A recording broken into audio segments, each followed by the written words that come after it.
Well, hello everybody. It's Tim Spaeth. How nice of you to join me. What you're about to hear is technically episode 43 of our podcast, but it's not the 43 we intended to record. You see, a slew of technical and tardiness issues forced us to scrap the original plan, and honestly, we weren't going to do a show at all, but we figured, hey, we're on Skype. We love each other dearly. Let's just rap about games for a while. And that's what we did. Old games, specifically, and pinball. Oh, sweet, sweet pinball.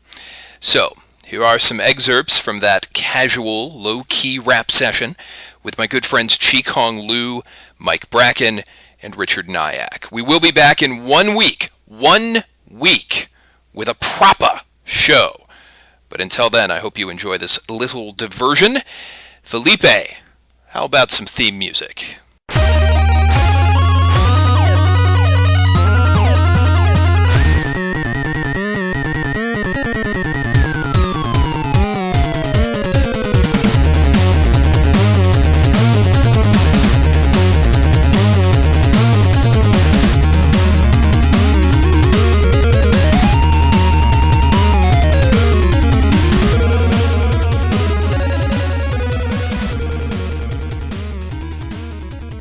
To talk about pinball. God, I love pinball. Like real pinball. Have any of you guys ever played Sonic Spinball? That old for the Genesis? Yeah, the one where it's like they take like one of the most frustrating parts of the Sonic games and make a whole game out of it. I played it on the Genesis collection, and it's horrible. I played it to get the achievement and then stopped. I mean, I hate everything Sonic, but that in particular was bad. Well, see, I generally love Sonic, but that was pretty terrible. I mean, it's like the reason there are only 4 levels is that you can tell the developers eventually just got to the point where they're just like, all right, fuck this. This is awful. We're not doing this anymore. I do enjoy the occasional pinball game, which included all the Pokemon pinball games. And back in the day, I used to play Epic Pinball on shareware. Oh, yeah, that's right.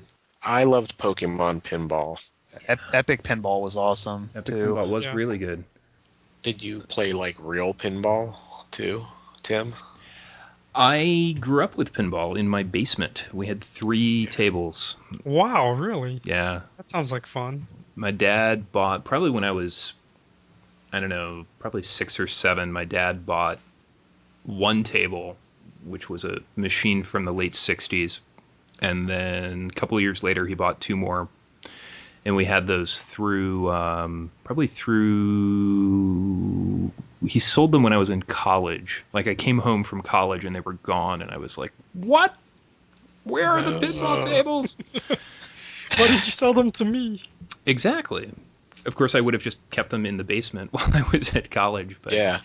I never quite understood why he sold them, because I think he wanted to put like a weight machine down there or something. And oh no! It's like weightlifting is not cooler than pinball. No. I don't care what your doctor tells you. Do you equate your general love of gaming to starting off with pinball from that time or anything like that? When I was introduced to game, my dad was responsible for it because he was an accountant for many years, and one of his clients was an Atari games distributor. So they would pay my dad in like pre-release Atari games. So he used to bring home every other week he would bring home like a game that wasn't out yet. So I had like the big one was Pac-Man. I had Pac-Man before anyone. And it was the kind of thing where I would... Lucky you. Yeah, I know, seriously. But back then you didn't know better. Did you get E.T. before everyone, too? I had E.T. I don't remember if my dad was still working for this guy at that point. But Pac-Man, I remember taking the box to school and just like casually having it in my backpack and like leaving the backpack open so that people would walk by and see it, just to try and improve my popularity, and it worked briefly. But I remember playing Pac-Man and like being bored with it in like 4 minutes. Oh God. But Dorkiest gaming confessions. yeah, that's definitely one of them. So yeah, but he definitely, my dad just was a huge part of that, because we had just quantity of games that he would just get for free, or well, for doing his accounting work. My earliest memory, and this is going to sound incredibly cliche, but was actually Super Mario Brothers. Like, I got a NES for Christmas when I was 6 years old, and it came with that God, Super 6. Mario Brothers Duck Hunt. It makes me What? sick. Christ, I was in high school 6 when years the old. when the Nintendo came out. Oh. I mean, I'm sorry I wasn't born 10 years earlier. But Yeah, the Jesus. Reagan era was just so appealing. I just couldn't resist. yeah. But I'll try not to hold it against you, Richard. but yeah, so I got that for Christmas one year, and then like it came with a zapper and that Super Mario Brothers Duck Hunt on the same game Combo cartridge. yeah. So that was actually my first game, which Wow. sounds incredibly cliche, but that is actually true. So We were you ever a coin-op kid at all? I was, but it was actually after that. Mhm. Is when I started playing coin-op games. I didn't really play much of the Street Fighters as much as it were like the side-scrolling beat 'em ups, like the Final Yeah. Fight, that Simpsons game. Mm-hmm. That I Teenage put Mutant like Ninja Turtles. Yeah, I put like $6 into that Simpsons game one day and finally beat it like on my own. That's the worst way Captain to play. America and the Avengers was like one of my favorites for a long time. Yeah. America still needs your help. Yeah. And then I remember the first fucking day they had the X-Men cabinet at the arcade. Oh my God, Oh, that was thing like, amazing. What was was like best is when they Christmas. had it like they had two of them hooked up together and you could have like Uh-huh. 8 people playing. Yeah, that's the way I saw it originally. Yeah. Yeah. You Yep. just had to play just for the sheer size of that thing. You're like, what? Yep. But yeah, the final boss in that Simpsons game is ridiculous. Like it's Mr. Burns in this gigantic robotic suit, and it takes forever. Like I think I spent well over 30 minutes on just that part alone. Wow. I mean, those games were the embodiment of like that time limit of how like they need to take your quarter approximately like a minute and a half into it. Yep. You know, like, They were coin munchers. right, Yep. you just could not survive. You were just sometimes like pouring the money right into that thing. Yeah. And then by the time you got to the boss, you felt like you sunk so much money into it, like you're already invested, that you had to like at least see it to the end. So you kept Yeah. sinking more money into it until you finally fucking beat it. I'll see. I didn't care. I thought that was a set. Like I was saving up my allowance for at least 3 weeks, trying to put that money in there so I could specifically beat that game. I don't know. I'd loathe myself after after being suckered into it. Honestly, I consider that a worthwhile investment. To be totally honest with you. Yeah, Wow. it never really bothered me. No, I come from an era, from that era. Like, and did you ever guys play? You ever play Matt Mania on our coin ops? It was an old pro wrestling game. Nah, I never played Matt that. Mania. No. That game, there used to be this like Latino music store by our neighborhood because we lived in a very, ethnic neighborhood, you could say. And they used to have video games in the back of this place. And, He was Cheese Sanchez. So while you had all this like Hispanic music blazing in the background from these gigantic speakers, they had like 3 coin op, games in the back. I remember the earliest ones were like Space Ace, Matt Mania, Russian Attack, and Gauntlet, and a few other one of those. And you could play Matt Mania like the whole day, and you'd spend 1/4 and play the whole fucking day. It'd never end. They'd have to like throw your ass out of the store and pull the plug on you just so you'd leave. So I always sort of like equated value gaming with that game. Like a quarter should last like you half the day if you're really good. Yeah. And games like Simpsons and those fucking Konami games were just the exact opposite of that. No matter how good you were, it was gonna take your money. So I always had like a loathing thing. Do you guys remember the what was the name of that that cop shooter game. It was like the one with the light guns. It was the Time Crisis. No, it wasn't Time Crisis. It was the older one. Like the one Virtua Cop? Lethal. Oh, there was Lethal No, It was Enforcers. Lethal Enforcers. Yeah. That was it. Right. It was like the very first Lethal Enforcers, and I remember once you got to, it was either the last level or the second to last level. There were just so many enemies on the screen. It was essentially impossible to kill them all, so you had to keep putting quarters in to keep playing. So it's like those last two levels were just like such huge quarter sucks. And so, I mean, those games were obviously designed to make a profit in more ways than one. I remember the arcade at the mall had Hogan's Alley. I used to play that a lot. And then it came out on Nintendo. Arcade Hogan's Alley. Yeah. Huh. I knew there was Arcade Wild Gunman from the Back to the Future movie, or Back to the Future 2, but I didn't know there was a Hogan's Alley arcade game. Yep. My And that was mom all- had one. That was all about the reflexes, right? Because it wasn't much aiming if you're shooting that stuff in the arcade. Right. Yeah, it was all reflex. Don't shoot the wrong person and shoot them fast enough. All right. That was it. Do you remember Crime Wave, Tim, for the PC? Was Crime Wave? Who made Crime Wave? That wasn't a Dynamics game, was it? I don't think it was. It was a early. Or like Access Software or something? I think it was Access. Yeah. It was Okay. one of those early full motion looking type games. It was actually ran really well for a PC game, or was it called Crime War?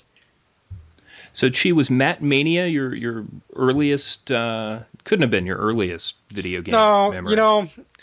yeah, it wasn't officially my earliest one. I think my earlier one, we would be waiting for a bus to go to church, like on the weekends, and there was we wait at this designated spot like around the corner of our block, which was outside of a gas station, and inside the gas station store they'd have like Donkey Kong, Pac-Man, Centipede, all the old classics. And so while we would play them, and then like the church bus would pull up, and we're like, oh shit, it's time to go to church, and we'd have to like leave the games, and that was always very painful. So I remember that, as well as spending a lot of time at like wandering Penn Station. Anyone ever go to Penn Station in the early '80s in New York? They used to have these really nice arcade games there, and arcades rather. Never actually been to New York, so no.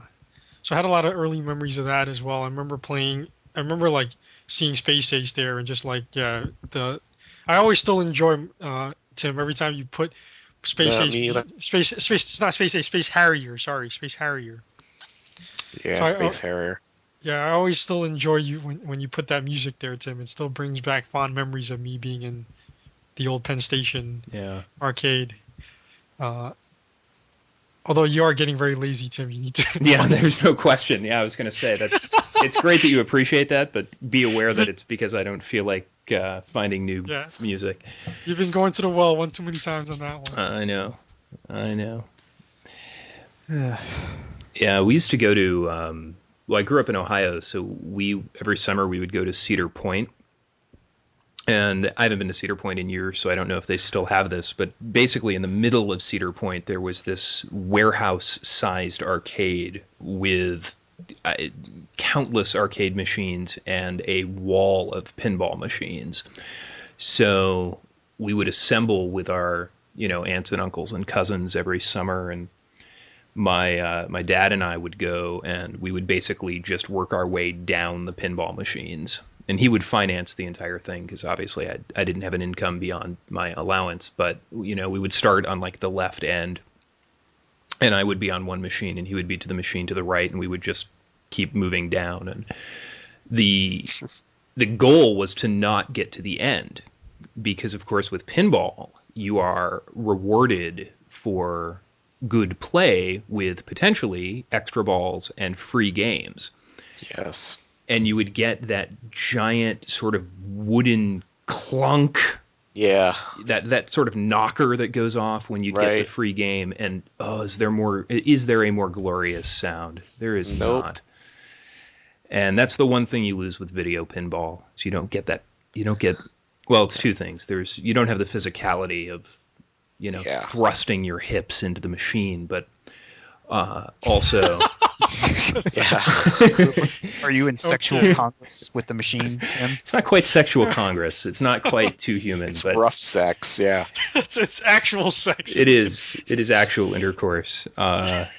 Just to get the right amount of English on the ball. But that's a whole new way to use that fucking coin return, dude. Yeah. It's something I never considered. Yeah. Work that plunger. I remember the only arcade that was, or the only big arcade that was in my area growing up was, did anyone else have a Tilt close by to them? Or was that just like a St. Louis thing? Yeah, I didn't have one of those. Well, it was in a shopping mall, and it was, there's this big arcade, and I went there a lot when I was young. I was thinking, 6 to 10, I guess. And, that's where I played, the Simpsons game, Lethal Enforcers, all that fun stuff. And then over time, it started to become a kind of a gang hangout.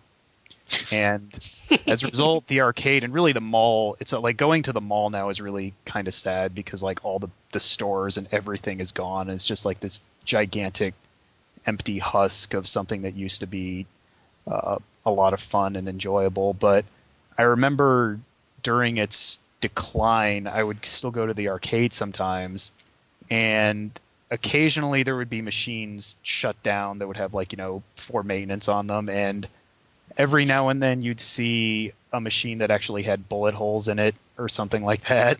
And eventually that place closed down, and the building is still there, and I think the only thing in the building is like a shoe repair shop or something. So it's going there now is actually extremely depressing.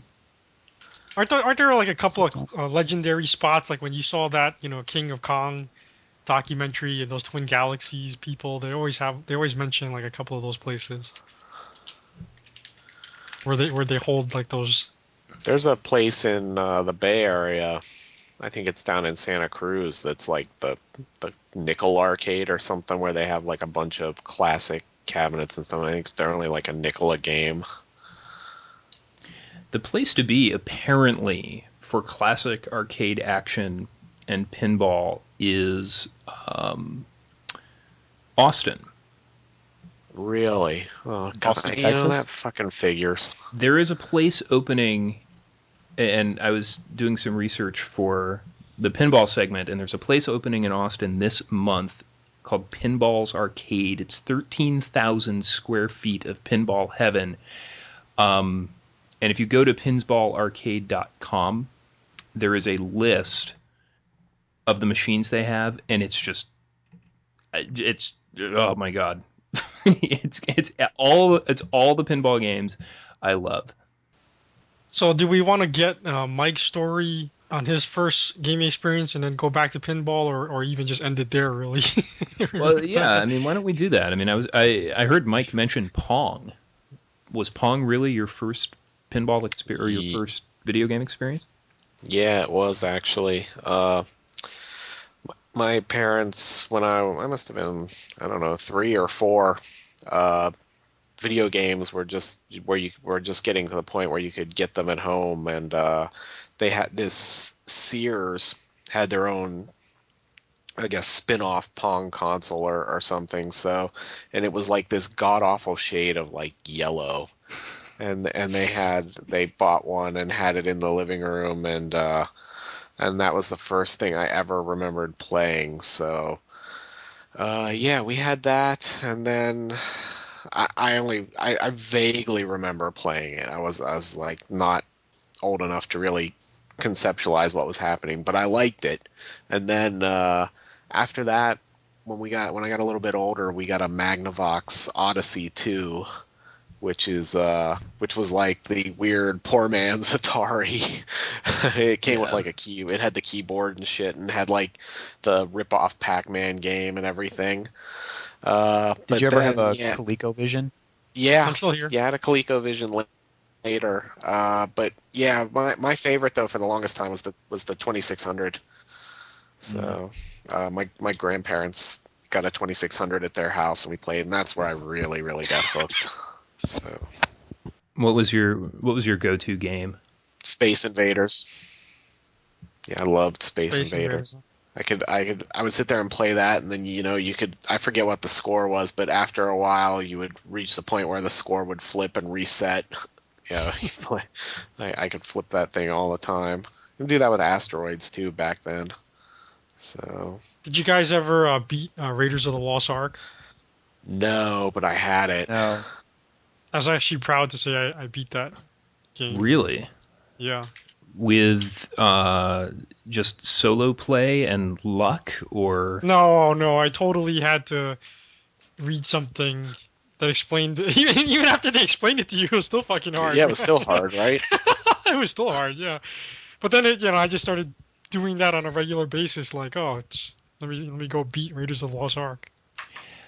I remember playing that. I had a friend named John, and John had a baby brother. Like I don't know when this would have been, fourth grade maybe. I don't know, 84, 85 it sounds like. So we would play Raiders of the Lost Ark having no idea what we were doing, like no clue. We just knew that getting bitten by the tsetse fly was bad. Don't get bit by the tsetse fly. But somehow we figured out there was a screen it was a blue background with the yellow mesas, and there was a way to make something flash on the mesa, which would give you maybe the location of the map room or something. Right. I mean, the crazy thing about that game is that it was actually just like the freaking movie. Like you had to, just like Indy does it in the movie. You got to get the staff, shine it up. Go to that room and then shine, and then wait till the sun goes up on it, and then the place where the actual, I don't even remember what's supposed to be there, but in the mesa that you're talking about, you have to actually find the right one. Then you parachute down and fall into it, and that was always tricky because you could potentially die just by missing that parachute, and then your whole game would be over, and you have to do it again. I can't believe games would actually make you do that. That was pretty hilarious. But it all made. I'm sure it all made perfect sense to the developer, and it was actually pretty freaking brilliant. But the graphics are so abstract that it was just like you had no idea what you're looking at. I mean, from a pure gameplay standpoint. Well, it wasn't nearly as confounding as E.T. was. I mean, I remember we got E.T. and just trying to even figure out what's the point of falling in the holes, and you only have so much power, and then you're stuck in the hole and you can't get out, but the game doesn't end, and I'm just gonna say, I'm looking at screenshots of that Atari game, and I'm being flooded with just memories of frustration and resentment. Just looking at screenshots of the map room, and there's the Mesa screen. It's making me angry just seeing it. Oh my god. I'm gonna have to watch a playthrough though. I'm dying to see how it plays out. And you know how I found out the solution to that game was there was this kid back then who liked to proclaim himself the world's greatest game player, and then Atari 2600, and he wrote a book of some sort. And I remember borrowing this book at the library, and he explains how you beat this thing, and that's how I got it.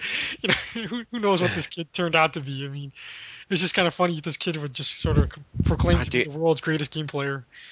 I remember when Final Fantasy VI came out on the Super Nintendo back in the days before there were strategy guides and game facts, when you used to have to call up the fucking 900 number tip line at $1.99 a minute. God. I ran up a little bit of a phone bill on that game at the time. I'm proud to say that I never actually used the phone support. Like I either just powered through it or just stopped playing or just gave up. There was a part in being like 6 or 7 years old probably helped when I did not have access to a steady flow of cash, but still. Yeah. I just remember there were a couple things in Final Fantasy VI. I remember you get to the town that's destroyed, and you have to set the clock. And I must have probably skipped through the dialogue because there was probably a hint for what time you were supposed to set the clock to, but I I'd probably skip through it, and I had to fucking call because I'm like, I sat there for like 3 hours trying to figure out how to set this clock, what time it was supposed to say. It was like so annoying.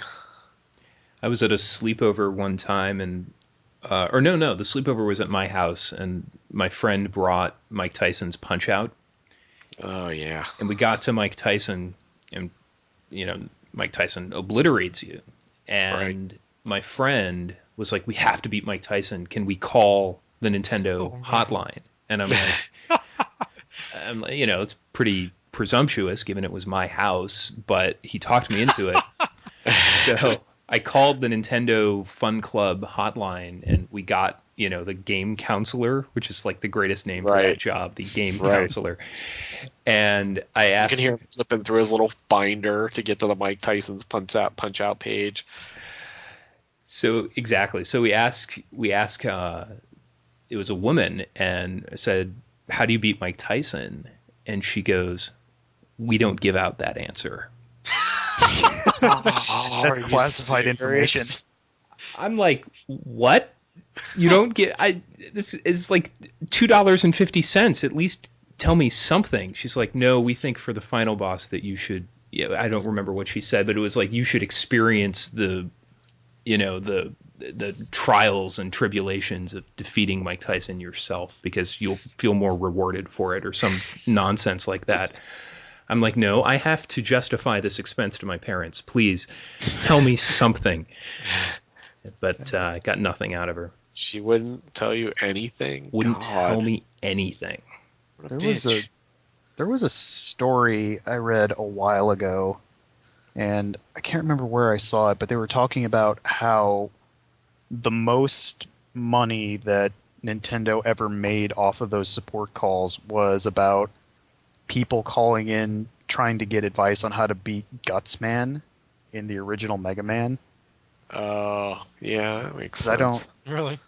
Yeah, really. It was like the first time that ever a game enemy had actually had a seismic attack, where it's like when he hit the ground, like you either, I can't remember if you took damage or if it just stunned you for a second, and apparently that was it was so ridiculous that people could not handle it.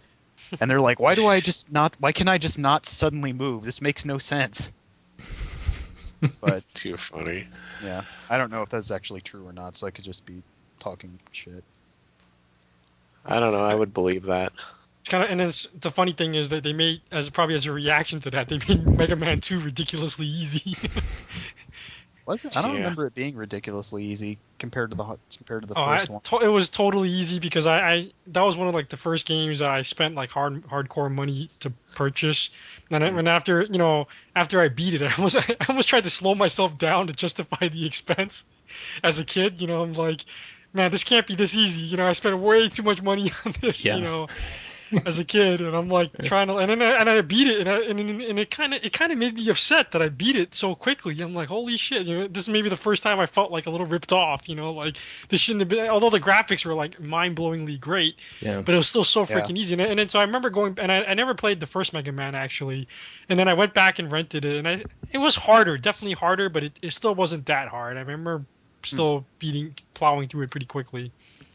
The first Mega Man I ever played was Mega Man 4, and there was once when I had just gotten it, and then my grandfather and my mother and we went on a road trip to Florida, and my grandpa had a van that had a TV in it, so we just brought the Nintendo with us, hooked the Nintendo up, and so I could play it in the car while we were driving to Florida, because Missouri to Florida is a very long drive, so I would play the game sometimes. Sometimes I would read a book. Sometimes I would sleep.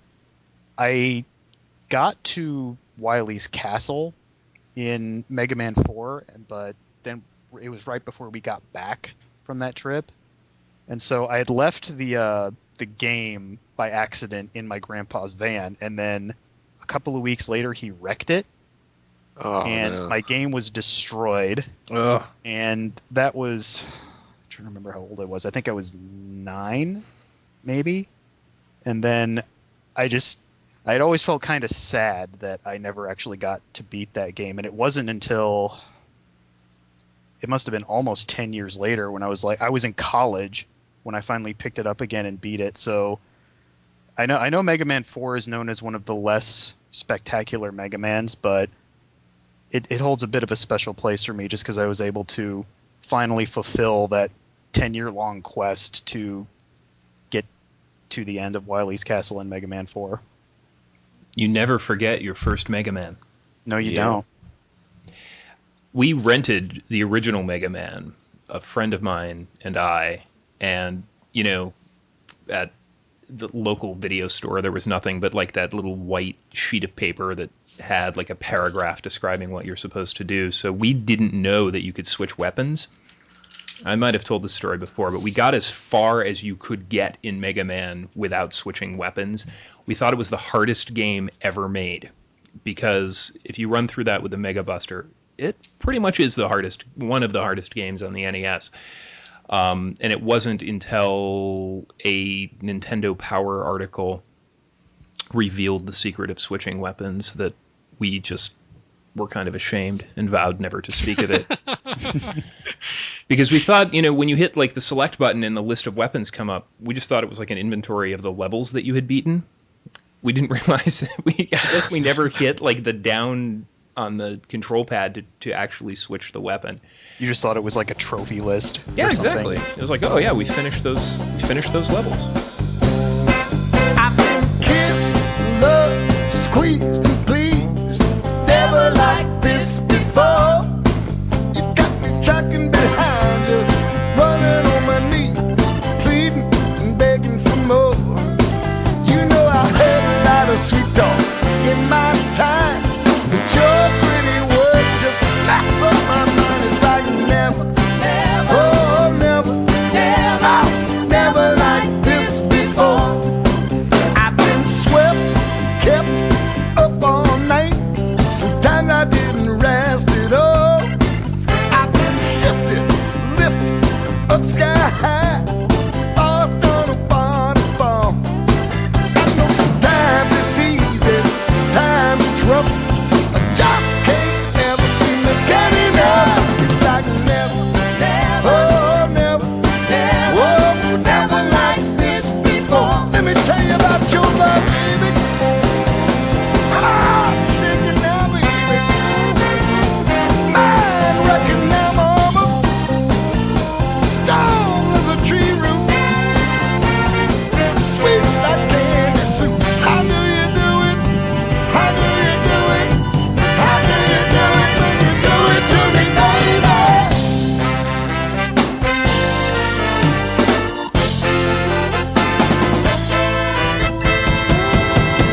I've been kissed, loved, squeezed, and pleased, but never like this before.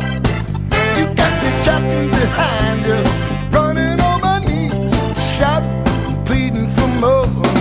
Sometimes you love me easy, you love me rough. I just can't ever seem to get enough. It's like never, oh never, never, never ever. It's like